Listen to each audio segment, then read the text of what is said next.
지난 세기 일제강점기와 한국전쟁을 거치며 세계 최빈국으로 전락했던 대한민국. 그러나 전쟁이 남긴 처참한 폐허 속에서도 눈부신 한강의 기적을 일군 이가 있었으니 바로 오늘의 주인공 최준명 회장인데요. 보육원을 전전하던 가난한 고학생이 중견건설 기업의 수장이 되기까지 과연 어떤 일들이 있었을까요? 도전을 멈추지 않는 현장형 CEO, 건설 창업 1세대 최준명 회장을 만나봅니다. 네, 지난 반세기 동안 우리나라 경제 성장 동력이 된 산업 어떤 게 있을까요? 제조업도 있고 반도체도 있겠지만 뭐니 해도 건설업이 빠져서는 안 될 것 같습니다. 네, 일제강점기와 한국전쟁을 거치며 그야말로 폐허 상태였던 대한민국. 불과 60여 년 만에 경제대국이 될 수 있었던 이유는 아마 이런 분들이 있었기에 가능하지 않았나 싶습니다. 오늘의 주인공은 바로 국내 건설 창업 1세대시죠. 최준명 회장님 모셨습니다. 어서 오세요. 네, 어서 오십시오. 딱 보시니까 회장님 건강해 보이십니다. 요즘에도 매일같이 현장을 누비는 현장 경영을 하고 계시다고 하는데 건설업은 현장을 빼놓을 수 없죠. 네, 밥만 먹으면 현장을 일차적으로 도는 것이 네, 책무예요. 네. 모든 게 현장에서 그게 이루어지니까. 습관으로 돼 계시네요. 예. 네. 네, 그런데 또 현장을 다니시려면 체력이 정말 중요할 것 같거든요. 근데 아까 제가 녹화 전에 잠깐 악수를 청했는데 아유. 악력이 진짜 좋으시더라고요. 건강 비결도 좀 궁금하거든요. 다른 사람과 다 똑같죠. 뭐 똑같이 일어나고 똑같이 자고 네. 특별하게 하는 거 없습니다. 그러니까 이게 현장에 열심히 다니시고 네. 또 현업을 챙기는 게 건강관리의 비법이 아닌가 싶습니다. 예. 첫 번째 주제입니다. 첫 번째 주제는 현장 누비는 87세 현역 CEO입니다. 이 1세대 건설업 CEO로 이 동종업계 후배들에게 많은 존경도 받고 있다고 들었습니다. 76년에 창업하니까 한 43년 되신 것 같아요. 예. 외도라는 건 아는 거예요. 네. 자기 일로 일과는 거죠. 네, 외길 인생을 걸어오셨네요. 예. 외길 걸은 거죠. 네, 아까 시작할 때도 잠깐 얘기를 했지만 현장 시차를 아직까지도 중요하게 생각하신다고 하셨는데 특별한 이유가 있을까 궁금합니다. 밥 먹는 것도 현장에 가서 먹죠. 직원들하고 같이 식사도 먹고, 직원들하고. 같이 점심도 그럼 같이 평생을 먹고. 직원들하고 함께 네. 동고동락 하시는 거네요. 다 같은 노동자 아니에요? 네. 그럼 열심히 하는 거죠. 정말 애정이 대단하신 것 음. 같아요. 회장님 회사를 경영하면서 꼭 이거는 지켜야겠다라는 경영 철학이 있다고 들었습니다. 정직해야 돼요. 현장. 정직해야 정직해야 되고 예? 남을 속이면 안 돼요. 네. 그러니까 내 집을 내가 짓는다 네. 그런 기분으로 해야지. 내가 나를 안 속이면은 정직해질 수밖에 없는 거예요. 네. 네. 월급도 한 번도 안 밀려봤다면서요? 제 나이에 올 때는 월급 잘 줄 때가 참 힘들어요. 네. 저녁 되면 집에 돈 가지고 가야 하는데 네. 월급이 나오나 안 나오나 그 월급 받아가지고 우유도 사가지고 가고 그래야 되는데 월급이 안 나오면 그냥 가면 마누라하고 싸우고 월급도 안 나오는 네. 회사 그럼 뭐하러 다니냐고 그러고 네. 풍세히 먹고 그래. 네. 그러니까 내가 직장 오너가 되면 월급은 절대로 밀리지 않겠다는 아주 맹세를 하고 그러네요. 네. 옛날에는 월급 안 주는 기업들이 너무 많아요. 40년 전에는 그리고 큰 회사는 월급을 주는데 네. 적은 회사는 너희 회사 월급 잘 나오냐? 그거 묻는 게 일이야. 네.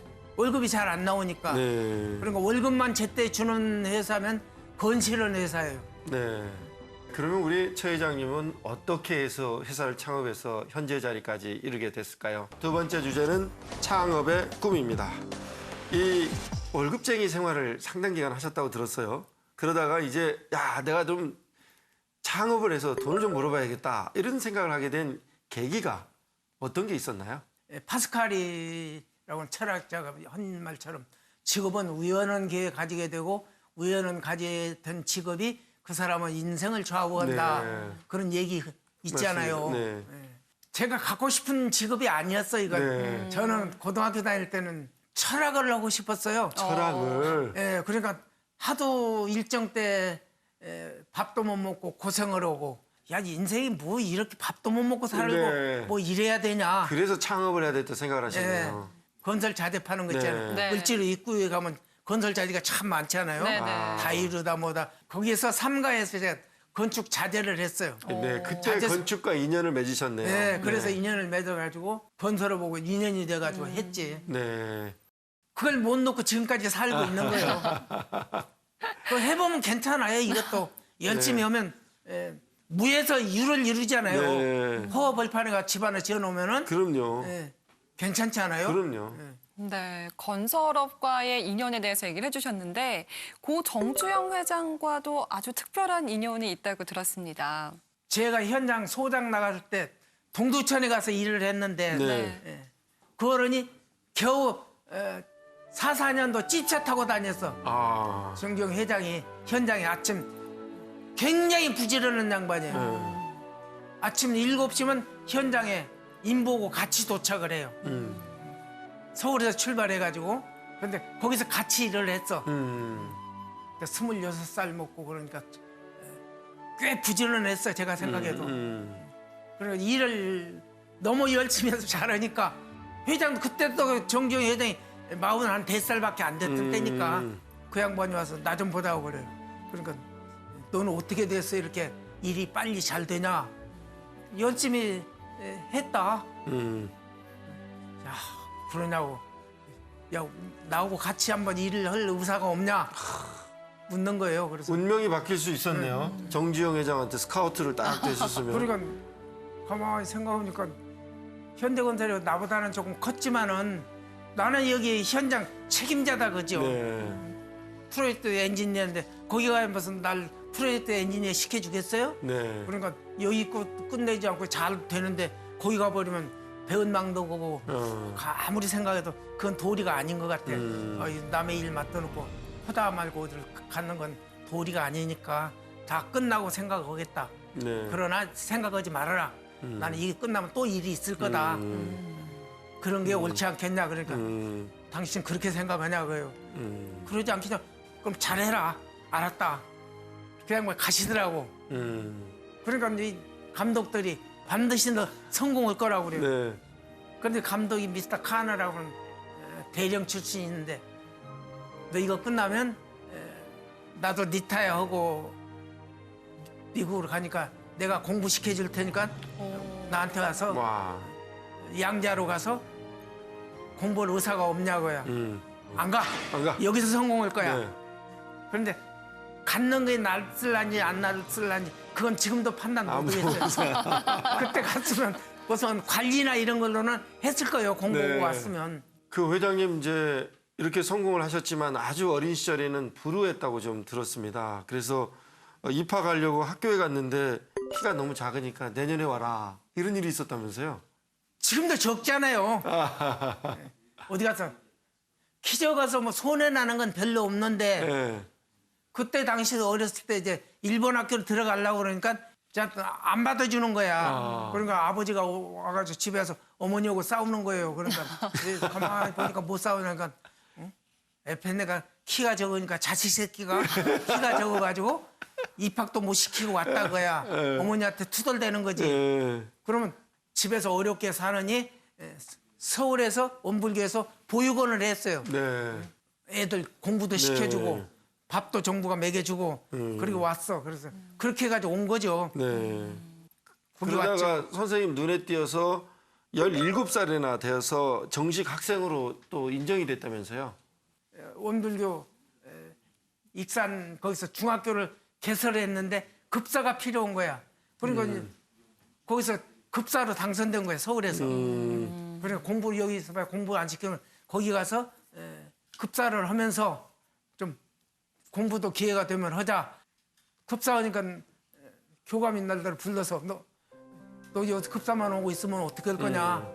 공부를 해야 되지 않냐. 해야죠. 그러니까 가만히 있어. 내가 시키는 대로만 해라. 중학교 3학년에 가서 이제 여기서 이제 공부해야 된다. 그러니까 학생들이 이러는 거.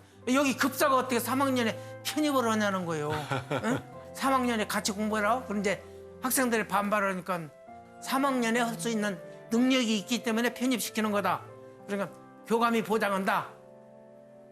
6개월만 해라. 그래서 너희보다 능력이 부족하면 자퇴시키겠다. 그렇게 하니까 제가 선생 미안해서 공부를 열심히 해야겠더라고. 네. 저렇게 선생이 보증 쓰고 학교 늦었는데 시원찮게 공부하면 안 되겠더라고. 아이고. 그래서 야 이거 야무지게 공부해야지 안 되겠다. 1학기 때 오고 시험 봤는데 4등을 했더라고. 네, 잘하셨네. 그러니까 교감이 들어서 자 봐라 4등이다. 그러면 됐냐? 그러니까 누구도 반대하는 사람이 없어. 그래서 중고등학교를 고등학교 교감 덕택에 졸업을 했어. 그래가지고 그때 이제 고학으로 들어가서 한양대학 건축과 졸업하고 또 서울대학 MBA 또 나오고 네. 지금 명예박사가 2개씩이나 돼. 아유, 잘하셨습니다. 그러니까 열심히 하면은 네. 이게 잘난 얘기가 아니에요. 네. 그때 세월에는 그렇게 했다는 거야. 네. 네, 회장님께서는 이렇게 열심히 노력하는 삶을 살아왔는데요. 더 큰 꿈이 또 있다고 합니다. 세 번째 주제입니다. 100년 기업을 꿈꾸다입니다. 회장님, 이 청년처럼 또 요즘 사업을 시작하고 계세요. 이 해외 시장에 그것도 미얀마에 100만 톤 규모의 시멘트 사업을 시작하셨다고 들었습니다. 미얀마라는 나라가 참 어려운 나라 아니에요? 그렇습니다. 지금도 그래. 네. 지금도 어려운 나라인데 세멘트가 자급자족이 안 돼요. 음. 그런데 저는 건설을 보니까 세멘트가 기본 소재야. 세멘트 없으면 아무 일을 못 해요. 그런데 그 나라가 자기 나라의 3분의 1밖에 보급을 못 해요. 세멘트를 조달을. 70%는 수입해야 된다고요. 그러니까 이런 데 세멘트를 제작을 해서 제공을 하면은 판로가 있지 않겠냐. 적기에 잘한 것 같아요. 네, 그래서 잘하셨습니다. 좀 존경할 만한 부분이 회사가 나누지 않으면 오래가지 못한다. 그래서 나눔 경영을 좀 실천하고 있다 들었습니다. 희경등의 희경여고. 휴경, 네. 교육 예, 나눔. 교육. 사람 냄새나는 여성을 기른다. 어, 표어를 그렇게 제가 만들어서 자기 할 일을 해내는 사람이 사람 냄새 나는 사람이죠. 네. 그저 곁눈질만 하고 남의 거 쳐다볼 줄 알고 자기 개발을 못하고 예. 엄마가 됐으면 엄마 역할을 해줘야 되고 아버지 역할도 해줘야 되잖아요. 네. 그걸 못하고 도망가고 이혼하고 남편 죽이려고 아내 죽이려고 3만 번 시대 그런 일이 일어나면 되겠어요? 되죠. 안 되죠. 그렇죠. 그건 사람 냄새 안 나는 사람이기 때문에 아. 그런 거다. 저는 학교에서 그 냄새를 전수 받아라 그야. 그렇게 키워라 그지. 그러니까 좋은 대학 가는 건 필요한 부분의 일부지만 전부는 아니다 그지. 네, 우리가 살면서 이 재능인 또 뛰어난 기술인이 되는 것도 중요하지만 이 사람 냄새 나는 사람다움을 잃지 않는 게 더 중요한 것 같습니다. 꿈을 꾸고 또 성장하고 그 결과를 나누고 그리고 또다시 꿈을 꾸는 그런 모습이야말로 진정한 기업인의 모습이 아닐까 하는 생각이 듭니다. 앞으로도 멈추지 않고 더욱더 멋진 꿈을 향해 걸어나가길 기원합니다. 네, 오늘 좋은 말씀 너무 감사합니다. 감사합니다.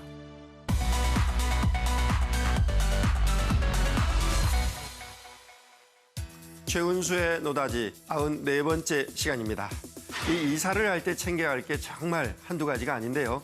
이번 시간에는 좀 더 수월한 이사를 위해서 사전에 챙겨두면 좋은 체크리스트를 알려드리겠습니다. 먼저 이사를 하려면 이사업체를 선정해야겠죠. 하지만 어떤 곳이 믿을 만한지 알아보기가 쉽지 않은데요. 이럴 때는 국가에서 인정한 정식 허가업체를 확인할 수 있는 허가 이사 종합 정보 사이트를 이용하면 좋습니다. 이 사이트에 가면 이사 허가업체 검색을 통해서 내가 알아본 업체나 대표자 이름을 검색하게 되면 허가된 업체인지 정확하게 확인할 수가 있습니다. 지역별로 국토교통부가 허가한 이사업체 리스트도 있으니까 그중에서 적당한 업체를 골라서 이용하면 됩니다. 또 해당 사이트에서 이사 물량에 따른 무료 견적도 받아볼 수 있고요. 혹시라도 이사를 할 때 업체 때문에 피해를 봤을 때는 국번 없이 1372로 전화해서 소비자 상담센터에 도움을 받아보면 좋습니다. 두 번째, 전월세로 이사를 했을 때는 부동산 계약이 끝나자마자 반드시 확정일자를 받아야 합니다. 이 확정일자를 받아놓으면 나중에 문제가 생기더라도 보증금을 보호받을 수가 있습니다. 이 확정일자는 등기소나 주민센터에 직접 방문해서 받을 수도 있지만 컴퓨터에 공인인증서가 깔려 있다면 인터넷으로도 가능합니다. 먼저 대법원 인터넷 등기소 사이트에 들어가서 확정 일자 항목을 클릭한 다음에 신청서 작성 및 제출하기를 누르면 됩니다. 기본 정보와 계약 정보, 신청인 정보를 기입한 다음에 계약 증서 파일까지 첨부하면 신청서 작성이 끝나게 됩니다. 확정 일자가 적힌 계약 증서는 최초 발급 시 수수료 없이 발급받을 수가 있다고 합니다.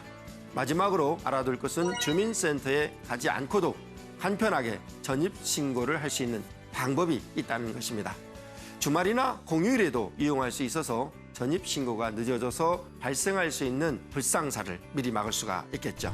인터넷으로 정부 24 홈페이지에 접속한 후 전입신고 아이콘을 클릭한 다음에 전입신고 사유와 이사하기 전 주소, 또 이사 온 곳의 주소만 입력하면 간단하게 전입신고가 끝나게 됩니다.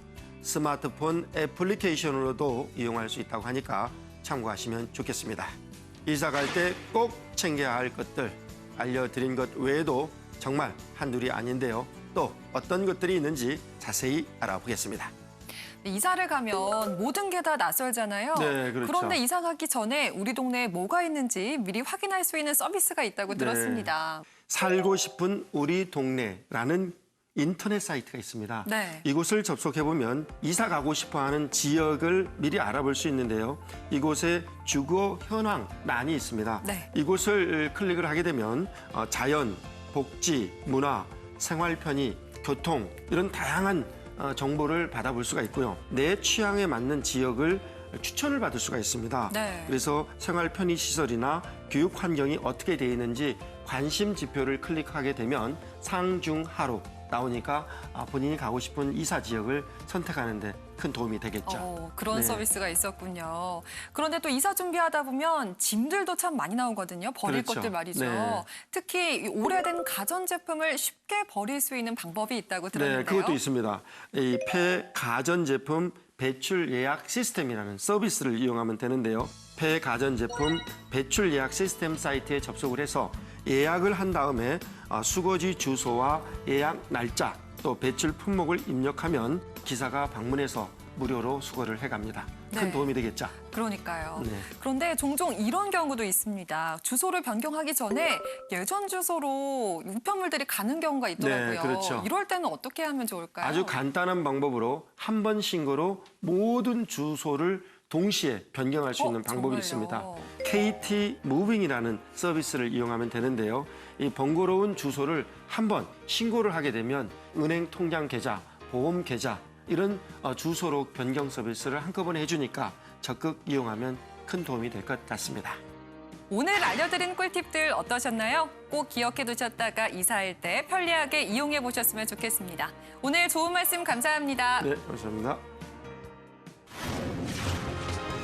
올 초 정부가 2023년까지 데이터 시장 규모를 30조 원으로 확대하겠다고 밝혔는데요. 이미 세계 주요국들은 신성장 동력 시장 확보를 위해 치열한 경쟁을 벌이고 있는 상황. 4차 산업혁명 시대의 기반인 빅데이터, 어떻게 활용해야 할까요? 빅데이터가 바꿀 미래에 관해 이야기 나눠봅니다. 네, 전 세계가 이 데이터를 활용해 새로운 비즈니스 혁명을 일으키고 있습니다. 이른바 빅데이터 세상이 열리고 있는데요. 네, 빅데이터, 그야말로 4차 산업혁명의 주요 기술인데요. 이런 빅데이터가 우리 미래를 어떻게 바꿔놓을지 이경배 CJ 올리브 네트워크스 대표이사와 함께 이야기 나눠보겠습니다. 안녕하세요. 네, 어서 오십시오. 예, 반갑습니다. 요새 보면은 전 분야에서 이 데이터, 빅데이터 이런 이야기들이 많이 쏟아지고 있어요. 네. 이 데이터 이렇게 중요성이 커지는 이유가 뭐라고 생각하시나요? 예, 데이터가 발생되는 게 매일 250경 바이트씩 생긴다고 합니다. 2시간짜리 영화 한 5천억 편. 책으로 따지면은 네. 한 5조 원 정도 분량이 매일 발생되고요. 매년 이게 배씩 증가한다는 겁니다. 그러면 데이터가 왜 이렇게 계속 증가하는가를 보면은 과거에는 데이터라고 생각하지 않았던 것들, 그렇게 버려진 것들이 지금 다 데이터로 취하기 때문에 네. 데이터량이 증가하고 있습니다. 예를 들어서 제조 공장의 경우에 기계들이 많이 있지 않습니까? 그렇죠. 네. 그럼 그 기계는 예전 10년 전이나 지금이나 같은 기계인데 지금은 거기서 작동할 때 여러 가지 데이터들을 지금 다 그걸 데이터로 취한다는 거죠. 네. 그래서 그거를 다시 분석을 해서 이 기계가 언제 고장 날지도 예측을 하고 그다음에 생산량이 왜 요 기계에선 적어지는지도 다 분석을 해서 생산량을 늘리는. 네. 그래서 이제 데이터가 점점 더 많이 취합이 되는 겁니다. 첫 번째 주제입니다. 첫 번째 주제는 왜 빅데이터인가입니다. 이 정부에서 이번에 빅데이터 플랫폼 사업자 그리고 빅데이터 센터 사업자들을 공모해서 우리나라에서도 이제 본격적으로 빅데이터를 비즈니스화 해보자 이런 목소리들이 높아지고 있고 이렇게 업계에서 일들이 많이 이루어지고 있는 것 같아요. 네. 이 정부 이 빅데이터 플랫폼 구축 사업 이런 건 어떤 사업인가요? 지난 5월 12일 날 네네. 과학기술정보통신부에서 10개의 데이터 거래소 설립을 인가를 했습니다. 네. 데이터 거래소라는 것은 데이터를 만드는 곳과 네. 데이터를 필요로 하는 곳을 연결시켜주는 곳이고요. 그리고 그 가운데에서 데이터를 가공을 하고 정제해서 물론 이제 제공을 하겠죠. 그런 역할을 하는 곳이 이제 우리나라의 금융거래소, 헬스케어 거래소, 유통과 물류 데이터를 거래하는 거래소 네. 이런 식으로 해서 특화된 거래소가 10개가 생겼습니다. 이를 통해서 우리나라도 이제는 빅데이터 거래 사업이 본격화되겠구나. 거래소가 등장을 하면 앞으로 이 산업이 어떻게 좀 변화하게 되는 건가요? 데이터라는 것은 이 4차 산업 시대의 원유라고 이렇게 비유될 정도로 이 데이터 자체가 산업적인 가치가 굉장히 큽니다. 네. 예를 들어서 소비자가 인터넷 쇼핑몰에 접속을 하면은 뭔가 그 소비자의 과거의 구매 형태나 소비자의 트렌드를 두 개를 잘 분석을 해서 새로 들어온 그 사용자한테 네. 자동으로 최신의 상품을 이렇게 그렇죠. 제안을 한다든가. 추천을 해줄 수가 있죠. 예. 그리고 우리나라 예도 좋은 예가 하나 있습니다. 심야 시간대에 서울의 주요 거점들을, 지역에서 네. 택시를 잡는데 이제 안 잡히지 않습니까? 네, 그렇죠. 그래서 이제 귀가하는 시민들을 위해서 노선 버스를 좀 더 만들자. 그러면 이제 어느 노선에 몇 대를 차량을 배치할 건가가 사실은 고민이지 않습니까? 네. 그렇죠. 서울시가 통신사의 협조를 받아서 네. 그 밤 12시부터 새벽 5시까지 불특정 다수의 휴대폰을 갖고 있는 분들이 어떻게 움직이는가를 그렇죠. 시계열로 이렇게 들여다봤더니 그 선대로 그대로 손을 거니까 그게 그렇죠. 노선이 된 겁니다. 이제 이런 것들이 빅데이터를 활용한 데이터를 네. 활용한 새로운 모델이라고 말씀드립니다. 네. 유통, 물류, 소비 빅데이터 플랫폼. 이 플랫폼이 구축이 되면 어떤 변화와 어떤 서비스가 가능할 것으로 예상을 하고 있나요? 빅데이터라고 하면은 네. 대부분의 분들이 좀 뭔가 어려운 기술, 맞아요. 그다음에 전문가들만 하는 거 이렇게 알고 그런 편견이 있죠. 좀 있죠. 네네. 네. 그래서 제가 이제 쉬운 예를 들면 쇼핑몰 같은 경우에는 그 고객의 관심사나 소비 수준, 네. 뭐 라이프 스타일 이런 것들을 다 바탕으로 해서 고객을 세분화해서 그분한테 맞는 적당한 할인 쿠폰이라든가 신제품을 소개를 했더니 매출이 무려 30% 올라왔다. 야, 이제 하나 더 말씀드리면은 우리나라 제일 큰 택배 회사가 네. 전체 택배 물량의 한 50% 정도를 소화하는데 네. 그게 하루에 500만 박스입니다. 엄청나네요, 정말. 그러면 이제 우리나라가 2천만 가구라고 보면은 적어도 4일에 한 번씩은 그 집에 뭔가를 갖다 준다는 거죠. 그 얘기는 뭐냐면 그 가구에서 어떤 물건을 구매를 하는지 어떤 형태로 결제를 하는지 쇼핑 주기가 뭔지를 다 알 수 있는 거죠. 이러한 택배의 기본 데이터를 갖고서 다른 데에 많이 응용할 수가 있지 않습니까? 네. 그래서 이제 이런 것도 아까 말씀드린 원유다. 이렇게 네. 말씀드릴 수 있습니다. 두 번째 주제입니다. 두 번째 주제는 빅데이터가 바꿀 청사진입니다. 이 대표님께서 말씀하신 대로 이 원유, 이 데이터가 인공지능과 결합하면 굉장히 의미 있는 통찰력을 또 비즈니스 하는 사람이든 소비자에게 가져다 줄 것 같아요. 그러면 우리의 생활에 엄청난 변화가 예상이 되는데 어떤 변화가 예상이 되나요? 우선 이제 데이터를 많이 모아놨다라는 것을 이제 저희 표현으로는 데이터 레이크, 그러니까 데이터의 호수다. 호수, 네. 이렇게 저희가 표현을 합니다. 그러면 그 호수에서 농업용수도 나갈 수 그렇죠. 있고 저희가 먹는 식수도 나갈 수 있지 그렇습니다. 않습니까? 그러니까 쉽게 얘기하면은 많이 모아놓은 데이터를 어떻게 가공 정제해서 활용하느냐에 따라서 그 가치가 달라진다고 네. 볼 수가 있습니다. 바둑의 많은 그 사례들, 그렇죠. 그런 사례들을 공부를 많이 AI에다 로봇에다가 시키면은 그게 바둑을 두는 AI가 되는 거죠. 마찬가지로 법전과 판례를 많이 교육을 시키면 요 컴퓨터는 법전과 판례를 빅데이터로 한 AI가 되는 겁니다. 네. 그래서 빅데이터와 AI가 연결이 되면은 정말 무궁무진한 그 지식화 사회, 지능화 사회로 네. 발전이 될 겁니다. 네. 요즘 VR과 AR 기술 활용도 늘고 있잖아요. 그렇다면 이 기술들이 빅데이터를 만나면 또 어떻게 달라질지 이것도 궁금하거든요. 예를 바로 들어드리겠습니다. 저희가 새로운 차가 나와서 그 엔진을 정비업소에서 정비를 해야 되는데 그럼 정비공들이 다 그 자동차 메이커에 가서 차량 엔진을 다 분해하고 하는 걸 교육을 받았지 않았습니까? 네. 근데 이제 지금은 그 엔진을 AR과 VR로 다 자세하게 찍고 그다음에 CAD 데이터 갖고 다 그 굉장히 치수대로 나왔겠죠. 그래서 그 AR, VR 안경을 딱 끼면은 이것이 자동으로 해체되고 그 엔진이 피스톤이 움직이는 것까지 다 교육용 교재로 만드는 거죠. 그래서 이제 그런 것들이 AI를 통해서 AR, VR로 이렇게 발전이 되면은 저희가 더 많은 정보와 또는 사회가 바뀌는 걸 느낄 수. 그렇죠. 실제 이 해외에서도 이렇게 데이터와 AR, VR을 결합한 혁신들이 이루어지고 있는데 국내에서는 어떤 대비를 하고 있고 어떤 준비들이 이루어지고 있나요? 이제 데이터 부분만 놓고 보면은 현재 어느 수준이냐면은 각 회사나 기관이 자기가 생산한 데이터 정도는 지금 잘 들여다보고 있습니다.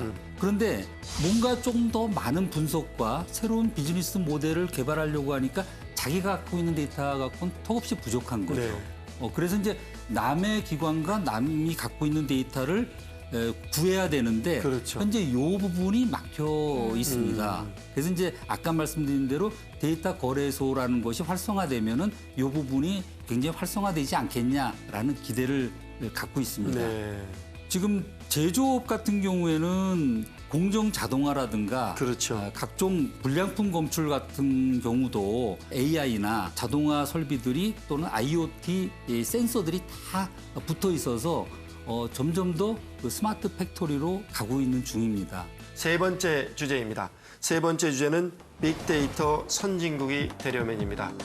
이 기업들이 얼마나 잘 데이터를 활용해서 하고 싶은 뜻과 꿈이 있더라도 법에서 이걸 가름하고는 안 된단 말이에요. 그래서 정부가 또 정책적으로 적극 좀 지원해 줄 부분이 많이 있을 것 같은데요. 데이터에 대한 또 개인정보에 대한 몇 개의 법이 지금 이제 개정을 앞두고 있는데요. 네. 현재 개인정보보호법이나 정보통신망법 그리고 신용정보보호법 등 그 개인정보를 보호하지만 사실은 활용 측면에서는 금지한다든가 규제하는 법안입니다. 그 문구를 한번 보시면은 법 자체가 두루뭉실하고 애매모호합니다. 애시당초 이 데이터를 활용하고자 하는 사람이나 기관들이 어떻게 될지 모르니까 그냥 안 쓰는. 네. 그러다 보니까는 개인정보가 아닌 일반 데이터들도 활용을 못하는 수준에 지금 와 있습니다. 네. 다행히 지난 3일 날 금융위원회에서 한국형 금융데이터 호수를 만들겠다. 네. 그러니까 이 얘기는 뭐냐면 지금 4천만 명의 개인 신용정보 데이터를 빅데이터로 제공하겠다라는 이제 선언을 했습니다. 그래서 이제 그 의미는 굉장히 좋은데 진짜 이거야말로 개인정보이기 때문에 네. 확산이 되는 데는 좀 또 정착이 되는 시일이 좀 걸리지 않을까라는 그런 생각입니다. 네, 이런 정책적 측면 외에도 기업 차원에서도 어떤 노력이 필요할 텐데 어떤 것들이 필요하다고 보십니까?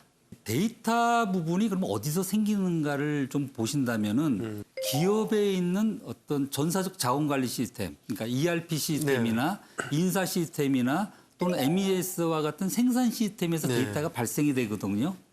근데 지금 요 시스템들이 좀 낙후돼 있습니다. 네. 그래서 기존의 시스템도 리노베이션이 돼야 되고 그다음에 새로운 신기술로 갖고 또 이노베이션도 돼야 그렇죠. 되고 그래서 리노베이션과 이노베이션이 공이 다 같이 돌아가야 우리나라가 4차 산업에 정확히 그렇죠. 정착할 수 있겠다라는 말씀을 드리겠습니다. 빅데이터, 이 데이터의 중요성이 점점 강조될 수밖에 없는데요. 이 5G 시대가 되면 더 혁명적인 변화가 예상이 되고 있어요. 우리 대표님께서는 어떤 기대를 걸고 계신가요? 지난 4월 초에 우리나라가 세계 최초로 5G 상용화를 선언을 했습니다.